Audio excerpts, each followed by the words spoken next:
Hello everyone, welcome back to Illume biology. चलिए आगे बढ़ते हैं, हम लोग ब्लड वाले सेशंस आगे बढ़ाते हैं। डब्ल्यूबीसीज के बारे में डिस्कशन चालू है अपना, है ना। इओसिनोफिल्स, बेजोफिल्स, न्यूट्रोफिल्स, मोनोसाइट्स, सब पे वीडियो अपलोड कर चुके हैं। और आज हम बात करेंगे हमारे सबसे लास्ट डब्ल्यूबीसी लिम्फोसाइट के बारे में। हर एक वीडियो में ये सबसे पहले स्लाइड में आपको बार बार दिखा रहा हूँ ताकि चीज़ें याद हो जाए। हमने बात की थी कि जिनके साइटोप्लाज्म में ग्रेन्यूल्स प्रेजेंट होंगे वो तो कहलाएंगे ग्रेनुलोसाइट्स। तो ये 3 तरह के ग्रेनुलोसाइट्स, जिनके ग्रेनुलोसाइट्स फाइन है, छोटे हैं, प्लस जिनके न्यूक्लियस में मल्टीपल लोब्स हैं वो तो हो जाएंगे न्यूट्रोफिल। जिनके ग्रेन्यूल्स बड़े हैं प्लस ग्रेन्यूल्स वॉयलेट या पर्पल कलर के तो बेजोफिल। जिनके ग्रेन्यूल्स बड़े हैं प्लस ग्रेन्यूल्स ऑरेंज या रेड कलर के हैं तो इओसिनोफिल्स या एसिडोफिल्स। तो ये 3 तो हो गए ग्रेनुलोसाइट्स। फिर बचे 2 अग्रेनुलोसाइट्स जिनके साइटोप्लाज्म में ग्रेन्यूल्स नहीं होते। एक में किडनी शेप्ड न्यूक्लियस है जिसको आप कहोगे मोनोसाइट। बहुत क्लियर, आपको अच्छा साइटोप्लाज्म यहाँ पे दिख रहा है। अब हम यहाँ पे बात करेंगे लिम्फोसाइट की। लिम्फोसाइट का न्यूक्लियस इतना बड़ा होता है कि उसने करीब करीब पूरे सेल को ही कवर कर रखा है और साइटोप्लाज्म केवल आपको पेरिफेरी में, रिम में दिखेगा आपको, केवल ये इतना सब। ये होते हैं हमारे लिम्फोसाइट। अब ये लिम्फोसाइट जो है ना, इनका नाम देखें अगर हम, तो लिम्फो यानी कि लिम्फ और साइट मतलब सेल्स। अब इनका नाम ऐसा रख दिया कि लोग कंफ्यूज होते हैं, उनको लगता है कि लिम्फोसाइट्स लिम्फ में प्रेजेंट है, ब्लड में प्रेजेंट नहीं है। ऐसा नहीं है, लिम्फोसाइट्स ब्लड में भी प्रेजेंट है, लिम्फोसाइट्स लिम्फ में भी प्रेजेंट है। ठीक है, ये ब्लड सेल ही है, ये डब्ल्यूबीसी ही है, ये ब्लड का ही सेल है, लेकिन लिम्फ में ये ब्लड से ज़्यादा प्रेजेंट होते हैं। अब क्यों ये लिम्फ में जाते हैं और कैसे लिम्फ में जाते हैं, वो सब कुछ अगर आपको समझना हो तो आप एक बार मेरा वीडियो देखो लिम्फेटिक सिस्टम पे। ठीक है, थोड़ा बहुत आइडिया मैं आपको इस वीडियो में भी दूंगा लिम्फेटिक सिस्टम के बारे में, जिससे चीज़ें और अच्छे से क्लियर हो जाएगी आपको। जब आप लिम्फेटिक सिस्टम और उसके फंक्शंस के बारे में स्टडी करेंगे तब आपको और अच्छे से समझ में आएगा कि ये लिम्फोसाइट्स ऐसे क्यों होते हैं। चलिए शुरुआत करें। अगर हम 3 डायमेंशनल पिक्चर देखें अगर इसका, तो बहुत बड़ा न्यूक्लियस दिख रहा है आपको बीच में। और इसके न्यूक्लियस की एक और ख़ास बात है कि बहुत डार्क स्टेन रहता है ये। जब हम इसकी स्टेनिंग करते हैं तो ये अच्छा खासा स्टेन लेता है, इसलिए काफ़ी डार्क दिखाई देता है आपको माइक्रोस्कोप में। तो डार्कली स्टेन्ड न्यूक्लियस है जिसने करीब करीब पूरे साइटोप्लाज्म को कवर कर रखा है और साइटोप्लाज्म केवल पेरिफेरी में थोड़ा सा दिख रहा है, बस ये इसका पहचानने का तरीका रहता है। तो अग्रेनुलोसाइट है तो इसलिए साइटोप्लाज्म में ग्रेन्यूल्स प्रेजेंट नहीं होते। ओवल न्यूक्लियस है जो करीब करीब पूरे साइटोप्लाज्म को कवर कर रहा है। स्टेन न्यूक्लियस का कैसा है, डार्कली स्टेन्ड है। और सबसे ज़रूरी बात, जैसा मैंने स्टार्ट होते ही कहा, लिम्फेटिक सिस्टम का मेजर सोल्जर कौन है, लिम्फोसाइट। हम क्या कहते हैं, डब्ल्यूबीसीज को हम सोल्जर्स बोलते हैं।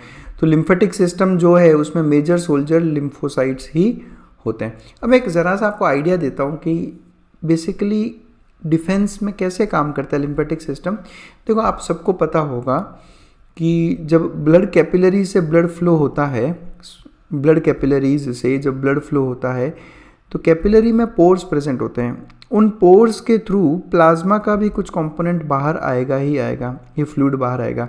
ये जो फ्लूइड कैपिलरी से बाहर मूव हो रहा है ये बनता है टिश्यू फ्लूइड। ये क्या बनता है, tissue fluid. On an average अगर यहाँ से यूँ समझ लो 100 ml ब्लड निकला है इस कैपिलरी से, तो यहाँ इस एंड पे, वेनस एंड पे 90 ml ही पहुँचता है। मैं एवरेज बात कर रहा हूँ, 10 ml टिश्यू फ्लूइड बना देता है। अब ये जो 10 ml टिश्यू फ्लूइड कैपिलरी से बाहर आया है, और बॉडी में तो बहुत सारी कैपिलरीज होती है, तो अगर इस तरह से ये टिश्यू फ्लूइड बाहर आएगा तो इस तरह से तो ब्लड का वॉल्यूम भी क्या हो जाएगा, वापस कम हो जाएगा कुछ टाइम में। इसलिए क्या होता है कि ये टिश्यू फ्लूइड फर्दर टिश्यू के अंदर कुछ वेसल्स होती है जिनको कहा जाता है लिम्फेटिक वेसल्स। ये टिश्यू फ्लूइड इस लिम्फेटिक वेसल में एंटर करता है और बन जाता है लिम्फ।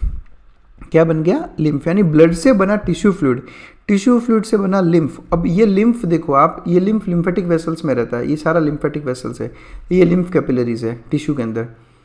तो ये ब्लड कैपिलरीज, तो ब्लड कैपिलरीज से जो है ना फ्लूइड बाहर आता है टिश्यू में, जिसको कहा दिया हमने टिश्यू फ्लूइड। और अब ये टिश्यू फ्लूइड यहाँ से वापस एंटर कर जाएगा लिम्फ कैपिलरीज में, ये आ गया। अब ये चला जाएगा लिम्फेटिक वेसल्स में, और ये लिम्फेटिक वेसल्स, आपकी बॉडी के जितने भी लिम्फेटिक वेसल्स है, ये आकर ओपन होती है बाद में कुछ बड़ी वेन्स में, जो ब्लड की जो वेन्स है ना, बड़ी वेन्स, उनमें ओपन होती है। स्पेशली सब क्लेवियन वेन की बात कर लो आप, पूरा सिस्टम पे वीडियो बना हुआ है, आप देख सकते हो, ये सब क्लेवियन वेन में। तो ये फ्लूइड वापस अल्टीमेटली कहाँ पहुँच गया, हमारे ब्लड में। तो इस तरह से कंटिन्यूस जो है ना फ्लूइड का सर्कुलेशन होता रहता है। है ना, कंटिन्यूस फ्लूइड का सर्कुलेशन होता रहता है। यहाँ देखो आप, ये ब्लड से आया ब्लड से, एक सेकेंड में कलर चेंज कर लेता हूँ, ये देखो ब्लड से बना टिश्यू फ्लूइड से बना लिम्फ, अब ये लिम्फ वापस यहाँ से होता हुआ पहुँच गया ब्लड में। इस तरह से ये सर्कुलेशन यहाँ पर चलता रहता है। अब इसका सबसे बड़ा फ़ायदा डिफेंस में पता है क्या है? ये फ़ायदा है कि जितने भी लिम्फेटिक वेसल्स हैं, इन लिम्फेटिक वेसल्स के रूट पे प्रेजेंट होते हैं लिम्फ नोड्स। ये देखो आप, इनके रूट में क्या प्रेजेंट है? Lymph node. मैं एक बार लिम्फ नोड की ज़रा सी बात करता हूँ। ये जैसे समझो आप, ये लिम्फ नोड है, ये बड़ा सा लिम्फ नोड है। अब लिम्फ नोड बेसिकली क्या है? Collection of lymphocytes. इसमें बहुत सारे लिम्फोसाइट्स का घर समझ लो आप एक तरह से, बहुत से लिम्फोसाइट्स भरे रहते हैं इसमें। तो जो लिम्फ इस लिम्फ नोड में एंटर करेगा, ये लिम्फ यहाँ से आया और यहाँ से निकल रहा है, देखना एक बार, ज़्यादा डिटेल में तो नहीं लूँगा मैं। लिम्फ यहाँ से लिम्फ नोड में एंटर किया, यहाँ पे क्या है? बहुत सारे लिम्फोसाइट्स। अब ये लिम्फ बेसिकली कहाँ से आ रहा है? टिश्यू से। टिश्यू फ्लूइड ही तो लिम्फ बने ना। तो टिश्यू के अंदर जितने भी डेड सेल्स हैं या टिश्यूज़ के अंदर जितने भी पैथोजेंस है, वो भी इन कैपिलरीज से होते हुए लिम्फ नोड्स में पहुँचते हैं। जैसे समझो इस टिश्यू में कोई बैक्टीरिया था यहाँ पे, अब ये बैक्टीरिया टिश्यू फ्लूइड के साथ लिम्फ में एंटर करके कहाँ पहुँच गया? लिम्फ नोड में। अब इस लिम्फ नोड में बेसिकली जितने भी पैथोजेंस पहुँच रहे हैं या जितने भी डेड सेल्स हैं, इन सबको यहाँ पे ख़त्म किया जाएगा, इन सबको यहाँ पर ख़त्म किया जाएगा और फिर वापस वो लिम्फ यहाँ से निकल जाएगा। यानी आप एक तरह से ये कह सकते हो कि लिम्फ में मौजूद जितने भी पैथोजेंस डेड सेल्स हैं, वो सब यहाँ पे ख़त्म हो गए और ये लिम्फ आगे बढ़ गया। तो जैसे जैसे ये आगे बढ़ता रहेगा, वैसे वैसे इसमें से सारे पैथोजेंस खत्म करते रहते हैं। तो आई होप आपको समझ में आया होगा कि आपकी बॉडी में लिम्फ नोड्स कितना बड़ा रोल प्ले करते हैं और किस तरह से लिम्फोसाइट्स जो मेजर सोल्जर हैं लिम्फेटिक सिस्टम के, इनका कितना बड़ा रोल है इम्यूनिटी सिस्टम में। तो ये बेसिक एक आइडिया मैंने आपको दिया लिम्फ के बारे में। बाकी लिम्फ के बारे में कंप्लीट एक वीडियो अलग से मैंने अपलोड कर रखा है, इसका मैकेनिज्म पूरा, आप वहाँ पर इसको स्टडी कर सकते हो। अब हम बात करते हैं टाइप्स ऑफ लिम्फोसाइट्स, इनके साइज़ के बेस पे।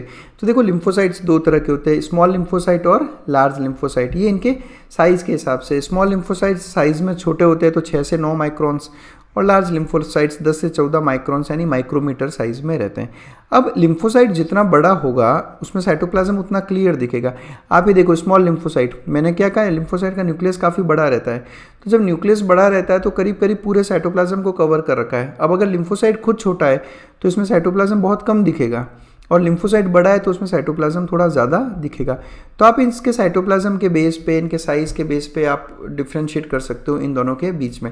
हालांकि दोनों के फंक्शन में कुछ खास डिफरेंस नहीं है, लेकिन हम लोग इसको क्लिनिकल, इसका एक बहुत अच्छा डायग्नोस्टिक वैल्यू रहता है जो हम लोग बाद में आगे स्टडी करेंगे। तो ये दो तरह के लिम्फोसाइट्स। सबसे इंपॉर्टेंट इसका जो क्लासिफिकेशन है वो ये है कि लिम्फोसाइट्स बेसिकली फंक्शन के बेसिस पे 3 टाइप होते हैं, बी लिम्फोसाइट, टी लिम्फोसाइट और एनके सेल्स या natural killer cells. NK cells पे एक अलग से वीडियो बहुत जल्दी अपलोड हो जाएगा, मतलब मैं इसी सेशन में ही इसको लूँगा एनके सेल्स को, इसके बाद ही हम लोग नेक्स्ट वीडियो में एनके सेल्स की ही बात करेंगे। बी लिम्फोसाइट्स, टी लिम्फोसाइट्स और नेचुरल किलर सेल्स। अब ये तीनों जो है ना, ये डेवलप होते हैं लिम्फोब्लास्ट से।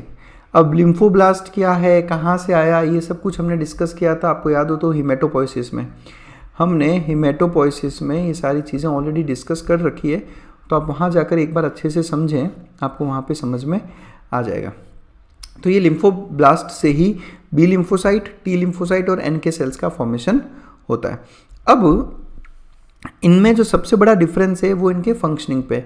देखो सारा का सारा हीमेटोपोइसिस, मैं बार बार बता रहा हूँ, कहाँ होता है? बोन मैरो में। जितने भी ब्लड सेल्स हैं ये सारे बोन मैरो में बनते हैं। तो चाहे बी लिम्फोसाइट हो, टी लिम्फोसाइट हो या एनके सेल हो, ये सब बोन मैरो में ही बनेंगे।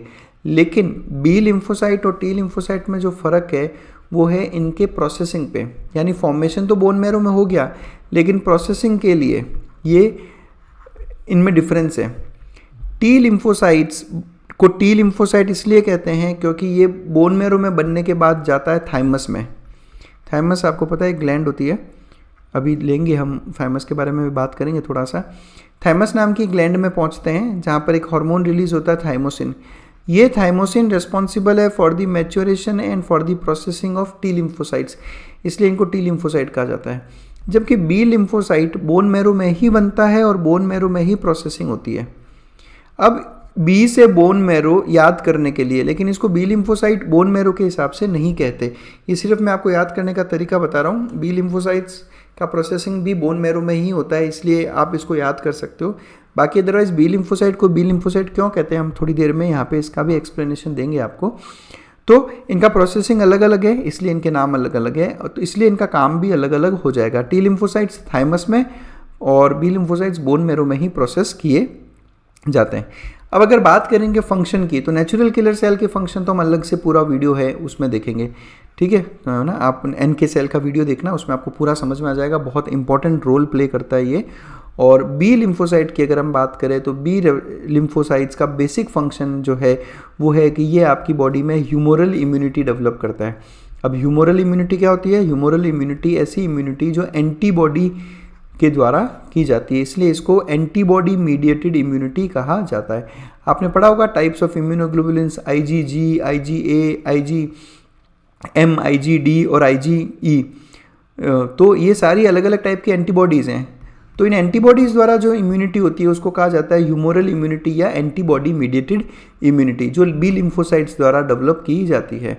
और टी लिम्फोसाइट्स जो है वो डेवलप करते हैं सेल मीडिएटेड इम्यूनिटी, यानी ऐसी इम्यूनिटी जो कुछ पर्टिकुलर सेल्स के द्वारा की जाती है, डायरेक्ट सेल्स ही इसमें रोल प्ले करते हैं, तो वो कहलाती है सेल मीडिएटेड इम्यूनिटी या फिर CMI।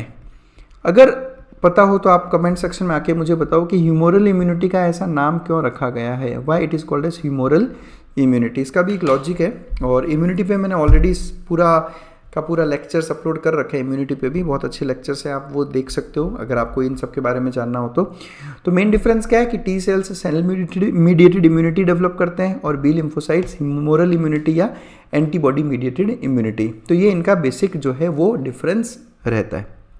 चलिए बारी बारी से लेते हैं हम लोग। अब ये डायग्राम देखो आप, ये पिक्चर है थाइमस ग्लैंड का।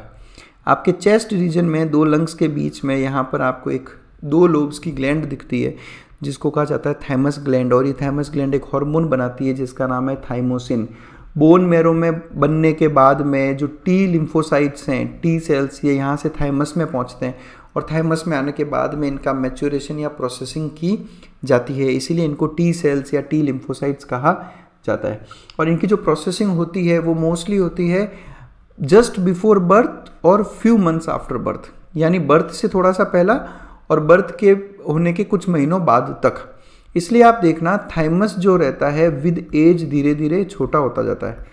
जैसे जैसे आपका एज बढ़ेगा थाइमस धीरे धीरे छोटा होता जाता है और करीब करीब प्यूबर्टी आने तक थाइमस आपको ऑलमोस्ट रिड्यूस्ड साइज में ही दिखता है। मैं बहुत ही ज़्यादा एक डिमिनिश्ड स्ट्रक्चर दिखाई देता है थाइमस। क्यों? क्योंकि जो मैच्योरेशन वगैरह है, जो प्रोसेसिंग वगैरह है, वो सब कुछ मोस्टली यहाँ इस पीरियड में हो चुकी है, इसलिए थाइमस कुछ टाइम बाद में डिजेनरेट हो जाता है। और थाइमस हार्मोन रिलीज करता है थाइमोसिन, जो प्रोलिफरेशन और एक्टिवेशन करता है लिम्फोसाइट्स का थाइमस में। अब सबसे मेन इंपॉर्टेंट कि जब थाइमस में इनकी प्रोसेसिंग होती है तो थाइमस टी लिम्फोसाइट्स को 4 अलग अलग टाइप में ट्रांसफॉर्म करता है, यानी 4 अलग अलग टाइप के टी लिम्फोसाइट्स होते हैं या टी सेल्स बोल सकते हो आप इनको। ये 4 टाइप के होते हैं। इनका नाम ही इनका काम है ना। इनका नाम अगर आप समझ लोगे तो आपको अपने आप इनकी फंक्शनिंग समझ में आ जाएगी। पहला सेल है हेल्पर सेल या इंड्यूसर सेल, या फिर इसको कहते हैं हम CD4 सेल। CD4 cell. अब CD का एक्चुअल में फुल फॉर्म होता है cluster of differentiation. CD is cluster of differentiation और बेसिकली CD प्रोटीन्स हैं इनके सरफेस पे। जैसे आप समझो कि ये आप कोई टी हेल्पर सेल है, इसको हमने बोला हेल्पर टी सेल या टी हेल्पर सेल। तो टी हेल्पर सेल के सरफेस पे कुछ प्रोटीन्स प्रेजेंट होते हैं। इन प्रोटीन्स को कहा जाता है CD। इनको क्या कहा जाता है? CD। तो जो हेल्पर टी सेल्स है इनके सरफेस पे CD4 प्रोटीन्स होते हैं, इसलिए इनको कहा जाता है CD4 सेल्स। ठीक है। और दूसरा होता है साइटोटॉक्सिक और किलर टी सेल्स। अब इनको CD8 सेल्स कहा जाता है क्योंकि इनके सरफेस पे CD8 प्रोटीन होता है, इसलिए इसका ऐसा नाम है। तीसरा जो टाइप है वो है सप्रेसर टी सेल्स और चौथा टाइप है मेमोरी टी सेल्स। अब मैं आपको एक बारी को इन चारों में बेसिक डिफरेंस क्या है वो मैं बता दूं। देखो, सबसे पहला है हेल्पर टी सेल या इंड्यूसर, इंड्यूस करने वाला या हेल्प करने वाला। यानी जब भी कोई पैथोजन आपकी बॉडी में एंटर करेगा, जब भी आपकी बॉडी में कोई पैथोजन एंटर करेगा तो सबसे पहले रोल प्ले करते टी हेल्पर सेल्स। ये टी हेल्पर सेल्स ही, सुनिएगा अच्छे से, ये टी हेल्पर सेल्स ही स्टिमुलेट करते हैं आपकी इम्यूनिटी को। यानी चाहे आप CMI की बात करो या आप AMI यानी एंटीबॉडी मीडिएटेड इम्यूनिटी की बात करो, इन दोनों को स्टिमुलेट करने का काम, इन दोनों को जगाने का काम, किसी पैथोजन के आने पर इन दोनों को इंड्यूस करने का काम कौन कर रहा है? T helper cell. अगर आप सोचें कि टी हेल्पर सेल नहीं हो आपकी बॉडी में तो AMI और CMI इंड्यूस होना बहुत मुश्किल हो जाता है। यही रीज़न है कि जो हम लोग HIV एड्स की बात करते हैं तो HIV वायरस सबसे पहले अटैक करता है टी हेल्पर सेल्स पे। तो टी हेल्पर सेल्स पे अटैक करने जब कर दिया है HIV ने, तो टी हेल्पर सेल्स को ये खत्म करता है, और टी हेल्पर सेल्स खत्म हो गए तो आपकी बॉडी में जो AMI और CMI इंड्यूस होनी है वो इंड्यूस नहीं हो पाती। इसलिए HIV इतना खतरनाक माना जाता है। तो हेल्पर नाम दे दिया क्योंकि ये हेल्प करता है या इंड्यूस करता है हमारी इम्यूनिटी को डेवलप होने में नहीं, हमारी CMI और AMI को स्टिमुलेट करने में। फिर आता है साइटोटॉक्सिक या किलर टी सेल। साइटो मतलब सेल और टॉक्सिक मतलब जो ऐसा टॉक्सिसिटी दे। अब किसी सेल को मारना है, जैसे कोई पैथोजन का सेल है, ये बैक्टीरियल सेल है, ठीक है, तो इनको मारने का काम कौन करता है? ये किलर टी सेल्स। इनको TK या फिर TC बोला जाता है। TC मतलब साइटोटॉक्सिक टी सेल और TK मतलब किलर टी सेल्स। तो ये आकर इन पैथोजेंस वगैरह को खत्म करते हैं, इसलिए इनको किलर टी सेल्स, मारने वाले या साइटोटॉक्सिक सेल्स के लिए टॉक्सिक है ये, बैक्टीरियल सेल्स या पैथोजन सेल्स के लिए टॉक्सिक। इन्हीं को CD8 सेल्स कहा जाता है। फिर हम बात करते हैं सप्रेसर टी सेल्स। तो सप्रेस करना मतलब उसको दबाना। तो अब जैसे कोई पैथोजन आया, हेल्पर टी सेल ने सबसे पहले तो स्टिमुलेट किया इम्यूनिटी को, इम्यूनिटी स्टिमुलेट हुई, CMI स्टिमुलेट हुआ, AMI स्टिमुलेट हुआ। जब AMI स्टिमुलेट होगा तो एंटीबॉडीज़ बनेगी, CMI स्टिमुलेट होगा तो आपके साइटोटॉक्सिक टी सेल्स स्टिमुलेट होंगे। अब जब सब अपना अच्छा खासा काम हो गया तब ज़रूरत है कि इस इम्यूनिटी को वापस सप्रेस करने की, तब काम में आता है सप्रेसर टी सेल। यानी बढ़ी हुई इम्यूनिटी को वापस नीचे लाने की भी ज़रूरत होती है, उसको कम करने की भी ज़रूरत होती है, तब काम में आते हैं सप्रेसर टी सेल्स, ठीक है। और चौथा है मेमोरी टी सेल्स। तो आपने पढ़ा होगा कि जब भी कोई पैथोजन हमारी बॉडी में पहली बार एंटर करता है तो आपका इम्यून सिस्टम उस पैथोजन को रिकॉग्नाइज करता है, और पहली बार तो आपका इम्यून सिस्टम उतना अच्छा रिस्पॉन्स नहीं दे पाता, लेकिन उसने उस पैथोजन को बहुत अच्छे से आइडेंटिफाई कर लिया है, रिकॉग्नाइज कर लिया है। और जब भी ये पैथोजन नेक्स्ट टाइम आपकी बॉडी में आएगा तो आपकी बॉडी एक बहुत हाइटन्ड रिस्पॉन्स देती है, जिसको आप कहते हो secondary immune response. Secondary immune response वो इसीलिए हो पाता है कि जो सबसे पहला एनकाउंटर हुआ उस पैथोजन के साथ में, और उस पैथोजन को जब खत्म किया गया तो उस पूरे के पूरे पैथोजन का जितना भी रिकॉर्ड है वो सब मेमोरी टी सेल्स ने अपने पास में रख लिया। अब जब भी नेक्स्ट टाइम वो सेम पैथोजन एंटर करेगा तो आपकी मेमोरी टी सेल्स को सब कुछ पता है कि उससे कैसे काउंटर करना है। इसलिए जो सेकेंडरी इम्यून रिस्पॉन्स रहता है, जो सेकेंड टाइम का एक्सपोजर रहता है सेम पैथोजन के लिए, वो बहुत अच्छा खासा रिस्पॉन्स रहता है। और यही आगे चल के जो है बेसिस बना वैक्सीनेशन का, इसी के बेस पे वैक्सीनेशन चलती है। तो आई होप आपको ये चारों चीज़ें समझ में अच्छे से आई होगी। और फिर भी अगर आपको किसी तरह के डाउट हो तो इम्यूनिटी के सारे वीडियोस अपलोडेड है, आप वहाँ पर इसको अच्छे से स्टडी कर सकते हो। वहाँ पे बहुत डिटेल में इन सब चीज़ों को अच्छे से समझा रखा है, तो आप वहाँ पर इसको देख सकते हो। फिलहाल बस शॉर्ट में अगर मैं बताऊँ तो इम्यूनिटी स्टिमुलेट करना है तो हेल्पर टी सेल्स। इम्यूनिटी का बेसिक काम, जो CMI का जो बेसिक काम है वो किलर टी सेल्स करते हैं। इम्यूनिटी को सप्रेस करने का काम सप्रेसर टी सेल्स, और मेमोराइज कर लिया ताकि जब नेक्स्ट टाइम आएगा तब एक अच्छा रिस्पॉन्स देंगे, वो मेमोरी टी सेल्स का काम रहता है। अब हमने अभी बात की HIV की, तो हमने कहा था कि HIV डायरेक्ट अटैक करता है किस पे? CD4 सेल्स पे। इसलिए आप देखो HIV में हमेशा जब हम बात करते हैं तो हम कहते हैं कि HIV में CD4 सेल्स कम होता रहता है। इनफैक्ट यही लेबोरेटरी टेस्ट है HIV का, है ना। HIV में हम लोग CD4 सेल्स का काउंट विद टाइम धीरे धीरे कम होता रहता है। बहुत इंपॉर्टेंट क्वेश्चन है ये एग्जाम का।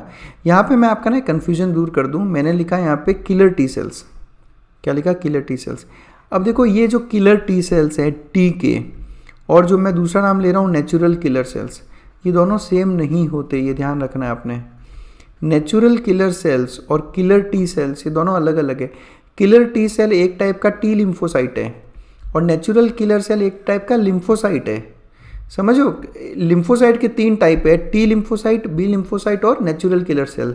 और T लिम्फोसाइट का एक टाइप है T किलर, TK या किलर टी सेल्स। तो दोनों बिल्कुल ही अलग अलग सेल्स होते हैं, इनमें कन्फ्यूजन नहीं रखना है। अब ट्रांसफॉर्मेशन हो गया, ट्रांसफॉर्मेशन होने के बाद जितने भी टाइप के टी लिम्फोसाइट्स हैं ये थाइमस से निकल कर जाके आपके लिम्फोइड टिश्यूज़ में डिपॉजिट हो जाते हैं। तो जैसा अभी हमने बात की थी लिम्फोइड टिश्यू का जो फंक्शन था डिफेंस में, तो लिम्फोइड टिश्यू मैंने कहा ना घर है पूरा का पूरा लिम्फोसाइट्स का, तो वहाँ जाकर ही डिपॉजिट हो जाते हैं।